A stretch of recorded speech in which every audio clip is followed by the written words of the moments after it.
Hey everybody, it's Kelly. What I'm going to show you in this video is compelling evidence of the Zodiac Killer's identity. If you're new to my channel, please subscribe, and I recommend you starting with the documentary because it'll be easier for you to follow along with this one.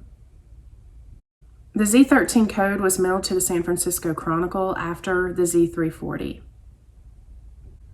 In my other videos, I stated how he aligned everything perfectly, and as you can see here, I have taken the 340 code and aligned it with graph paper and overlay so that you can see that everything is actually aligned perfectly. The only thing that starts to go off is at the end, but I think that's just because it was taken with a camera and that could be distortion from the camera.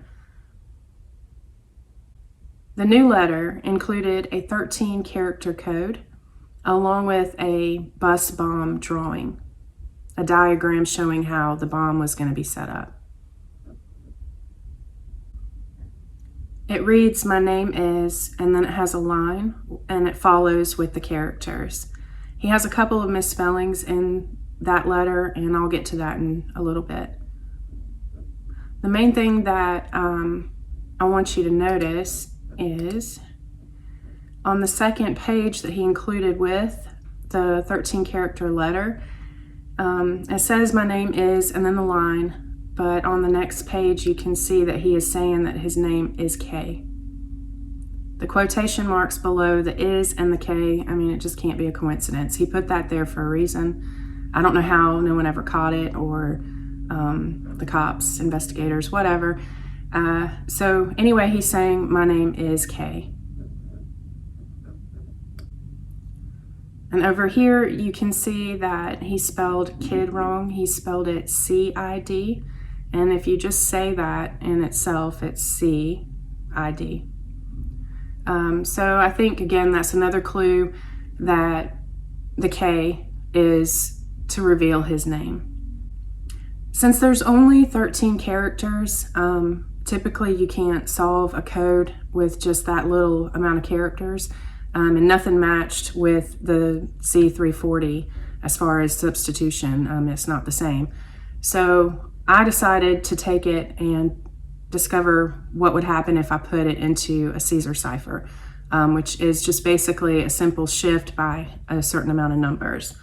So if you take this code and you shift it 13 characters, you will see that the K actually is X. And if you take the M, you'll see that it equals Z for Zodiac.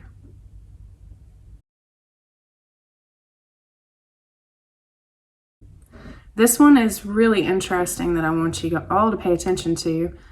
And one of the new characters that he put in the Z13 is this symbol. A lot of people have said that it's a ram symbol for the zodiac sign. It's just an upside down one. And I've already pointed out things previously in my other videos how you do have to look at his codes upside down, flip them in different ways to see what he's trying to say. So it doesn't surprise me at all that he put that upside down. So what I want to show you now is if you take that ram, the word ram, and you shift it 13, you get Zen, Z-E-N.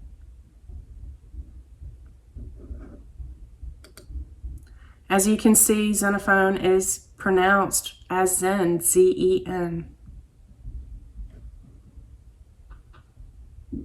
I mean, there's just no way that that's a coincidence. There's no way. His name has been signed in his code so many different ways, but this is the big compelling evidence that I'm trying to tell you. As I've been trying to say, it's Xenophone Anthony, Zen Anthony. His name is all through the codes. There's just no way it's a coincidence. So now if you take the X and you place it over top of the K in broken, you will see that it actually completes his name. It's X-E-N and then an A right out beside it for Anthony. Xenophone Anthony is the only suspect that was identified by a witness to Paul Stine's murder. He lived 0.6 miles up the road from the witness of the murder scene. Maps show the average walk time to be about 12 minutes. He lived on Jackson Street, and Officer Falk said that he thought he saw the Zodiac Killer that night. But if you recall, the very first, lookout that went out was saying that they were looking for an African-American male. So whenever he saw this white male walking down Jackson Street, he didn't think anything of it. It was only until later that he was like, I might have made a mistake. So another Zodiac Killer sleuth had, his name is Welsh Chappie. He's on YouTube as well. He had filed for a request for FOIA for that night, and that is how Zen's name became known, because he was passed away at that time. He died in 2016, and here is the document that he received from the FOIA request. It states his name, and it states that it was in fact due to Paul Stine's murder that this witness said that he recognized him as Zen Anthony. But it was interesting that right after Paul Stine's murder, if you recall, that was it. There was no more Zodiac Killer murders. Once he was identified, the letters still came, certain letters still came, but there was no more known murders after that. And I feel strongly that there's a reason why he used, the cross site for his logo for Zodiac. Obviously, if you just turn it to the side a little bit, it's an X. Then if you look back at the Z13 code, he has 3 8s that are circled. And that's simple if you want to look at it like this. 3 8s equals 24. The 24th letter of the alphabet is X. So there again, in another way, it's saying X. Now if we look back at the Z32 code, that is the one that he sent along with the map for the bomb. It is the only time that he used the symbol here, which is omega.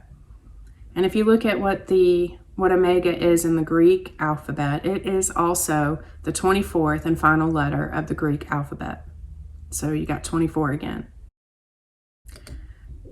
In this letter here, I showed in my documentary, it was one of the biggest things that popped out to me right away whenever I was going through and reading a lot of his letters. This statement, this sentence right here, when I hung the phone up, the damn thing began to ring. And that drew my attention, or that drew his attention to me. The I right above the letter X is just really telling. I mean, there's no reason for that X to be there at all.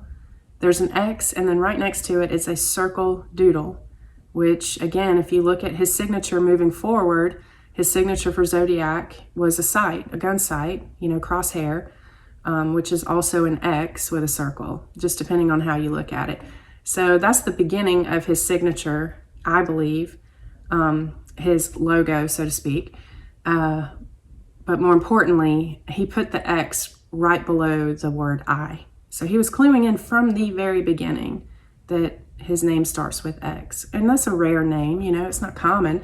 So maybe that's why it got looked over. I don't know. But it's all been right there, including in Paul Avery's, the letter that Paul Avery got for Halloween, or the card. It has sorry, no cipher. That's with an X too. It's written with an X. So over and over again, you see, including with the first crime scene, the Super X bullet casings, the shell casings, over and over, it was, accenting X. So this wraps up part 1. Please be on the lookout for part 2, which I'll be releasing soon. It goes into more details, many more things that were hidden. I didn't want to make this one too complicated. So anyway, if you haven't already liked and subscribed, please do so, and I will see you soon.